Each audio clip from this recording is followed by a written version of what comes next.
Hi everyone, Aaron with Perfect Postures, and today I'd like to just share a quick case study with you that I literally just worked on before I'm shooting this video.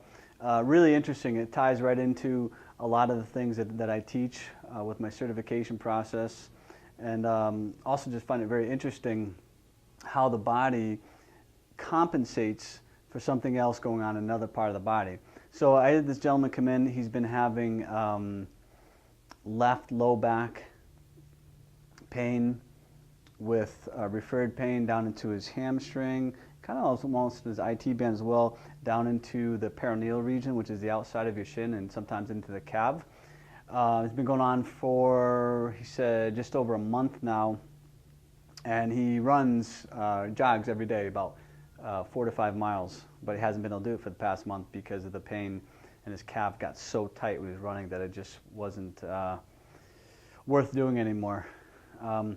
So when I eval'd him, as you know, Perfect Postures, we're always checking the pelvis because that's where your center of gravity is. Well, I did evaluate his pelvis, and the left side of his pelvis, so this is my left side, was higher than his right side by, I don't know, probably like a ½ inch. Considerable. That's a lot, a ½ inch.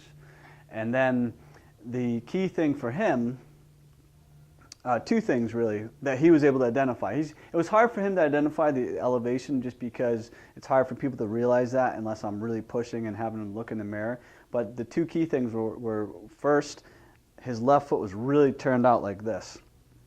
It's probably turned out about a 45-degree angle, where his right foot was relatively straight ahead.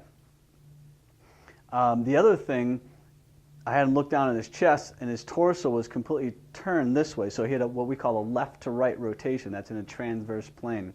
So he was twisted this way, this foot's turned out, this was elevated.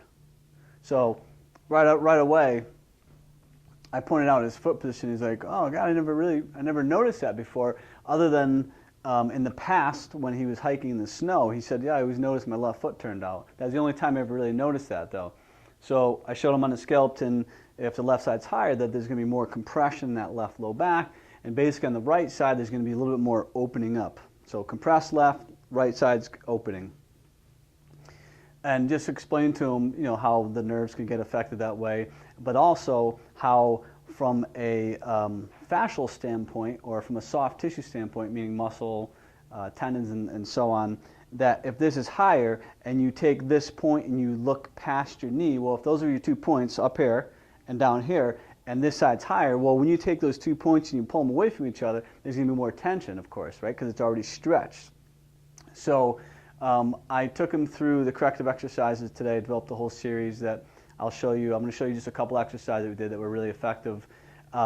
Pelvis dropped, and his torso, and this we were kind of joking that we got 2 birds with 1 stone with this corrective program. Got the left side to drop, and I had him look down at his chest, and it was completely lined up. So his torso rotation was basically better, and the elevation was just about even, and he felt no pain. So you know, another perfect example of the corrective programs that we do with our clients here, and how there's going to be a direct correlation with the malalignments we see and the person's pain or dysfunction. So please, if you have any questions, don't hesitate. Also, on our website is those pain relief programs. All the things that I talk about are included in those pain relief programs. So if anyone has any pain or anything, please send them that way because it's really effective programs. So stay tuned. I'm going to show you just a couple quick exercises that we did with this gentleman, and we'll see you next week.